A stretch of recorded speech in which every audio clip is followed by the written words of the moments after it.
क्या नाम है आपका? मेरा नाम मोहम्मद सलमान इम्तियाज़ है। सर, ये इस वक्त जो SIR का मामला चल रहा है और उसमें जो दिक्कतें आ रही हैं लोगों को, इस बारे में क्या कहना चाहते हैं आप? देखिए, सबसे बड़ी दिक्कत जो अलीगढ़ शहर विधानसभा और कुछ आंशिक हिस्सा है कोल विधानसभा का, सबसे बड़ी समस्या आ रही है वो ये आ रही है कि जिस आधार पे SIR होगी 2002 या 3 की लिस्ट मौजूद नहीं है। ना तो इलेक्शन कमीशन ऑफ इंडिया की वेबसाइट पे है, ना ही यूपी स्टेट इलेक्शन कमीशन की वेबसाइट पे है, और ना ही जो आपके डिस्ट्रिक्ट इलेक्शन ऑफिसर हैं उनके यहाँ से मिल पाए। नहीं, जब इस वक्त आप लोग थोड़ा मतलब किसी अधिकारी से मिले इस मसले में जाके कि 2003 की 76 विधानसभा की 2003 की लिस्ट क्यों नहीं उपलब्ध कराई जा रही? दरअसल मुलाकात तो कई सारे लोगों ने करी है और जो जवाब आया है वो मुतमईन करने वाला जवाब नहीं है, क्योंकि ये बात चीफ इलेक्शन ऑफिसर ने ज्ञानेश कुमार जी ने साफ तौर पे कही कि जो SIR हो रही है उसका जो आधार होगा वो 21 साल पहले हुई आखिरी SIR जो कि 2002 से 2004 के बीच में हुई है, उसकी जो मतदाता सूची है उसके मिलाप के बाद ही SIR का प्रोसेस कंप्लीट होगा। तो जब आधार ही मौजूद नहीं है शहर विधानसभा और कोल विधानसभा के आंशिक पार्ट में, तो SIR हो क्यों रही? अच्छा, कुछ लोग ये कह रहे हैं ना कि ये 2003 की लिस्ट नहीं है तो 2 की लगा सकते हैं, क्या इसका कुछ है कुछ प्रावधान इसमें? दरअसल चीफ इलेक्शन कमीशन ने जो प्रेस कॉन्फ्रेंस करी थी उसमें उन्होंने साफ तौर पे ये बात कही है कि जिन लोगों के नाम का मिलाप 2002, 2003 और 2004 की मतदाता सूची से हो गया है उनको किसी भी तरीके का कोई कागज दिखाने की जरूरत नहीं है। इसका मतलब साफ है कि तीनों ही लिस्ट वैलिड हैं, वैध हैं। अच्छा, घर घर जो इस वक्त फार्म जा रहे हैं उस फार्म में नीचे सबसे लास्ट में जो ऑप्शन है वो आधार का है, लेकिन आधार को क्यों नहीं मान्य किया जा रहा है, ऐसा क्या है? दरअसल आधार एक आइडेंटिटी प्रूफ है। सुप्रीम कोर्ट की गाइडलाइन है कि आधार इस बात का तो सबूत है कि मेरी शनाख्त बतौर मोहम्मद सलमान इम्तियाज है, लेकिन उसमें जो मौजूद डेट ऑफ बर्थ है, ये एड्रेस प्रूफ है, वो इस बात का सबूत नहीं है कि मेरी पैदाइश उस दिन हुई और उस पते पे हुई। नहीं, सुप्रीम कोर्ट ने तो कहा था कि आधार को भी इसमें जोड़ा जाए। आधार इसलिए मान्य है, वही बता रहा हूँ, आधार ने आपको आपकी आइडेंटिटी प्रूफ करने के लिए मान्य कहा है, तो आधार के साथ कोई ना कोई एक डॉक्यूमेंट लगाना मेरे नजदीक अनिवार्य है।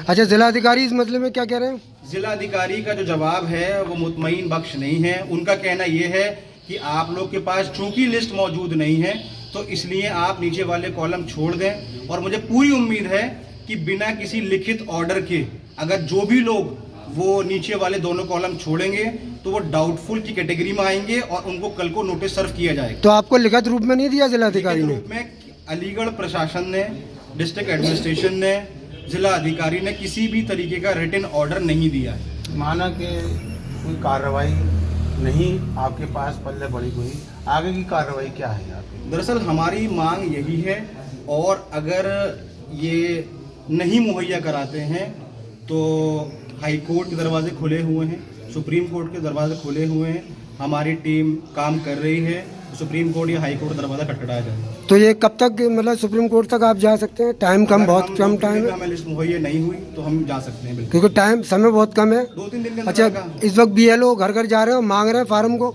तो उस कंडीशन में क्या करें? जो भी BLO ये बात कह रहे हैं, बहुत सारे BLO अफवाह फैला रहे हैं कि कल आखिरी दिन है, परसों आखिरी दिन है। चीफ इलेक्शन कमीशन जहां से ये पूरा प्रस्ताव पारित हुआ है, उन्होंने साफ कहा कि 4 नवंबर से 4 दिसंबर तक SIR की प्रक्रिया चलेगी। 4 दिसंबर में जब टाइम खत्म होने वाला होगा उससे 1 घंटे पहले भी कोई व्यक्ति अपना फॉर्म देता है तो उसका पब्लिक राइट है कि BLO को या जो भी अधिकारी नियुक्त किए हैं उनको फॉर्म लेना होगा।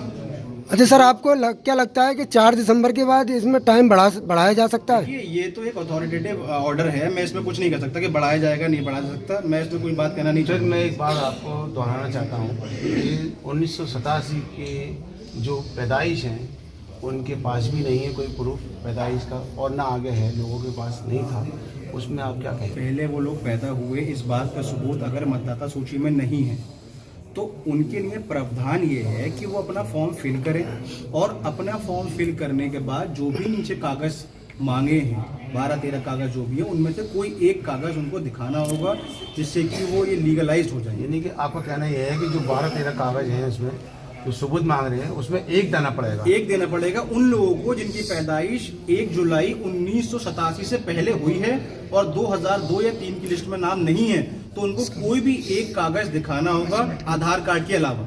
अच्छा सर, जो 87 एक चीज और है, पैदाइश है उस उनको क्या अरे दिखाना बार बार पड़ेगा? किस 87 से चीज पहले की पैदाइश है और अगर लिस्ट में नाम है उनका तो उनको किसी तरह कोई कागज नहीं दिखाना होगा, सिर्फ जहां जिस पेज पे उनका नाम है वो पेज फोटोकॉपी करा के अपने फॉर्म के साथ लगा देना है, वो काफी।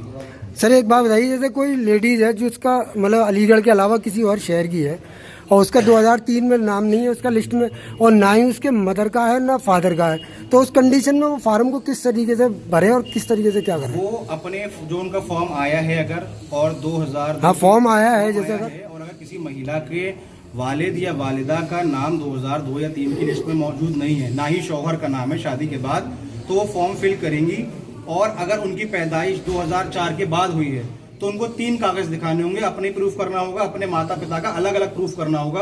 अगर 2004 से पहला पैदा हुए हैं 87 के बीच में तो 2 कागज दिखाने होंगे, अपना दिखाना होगा या फिर वालिद और वालिदा में किसी एक का दिखाना होगा और अगर 87 से पहले पैदा हुए हैं तो फिर 1 कागज दिखाना होगा। धन्यवाद।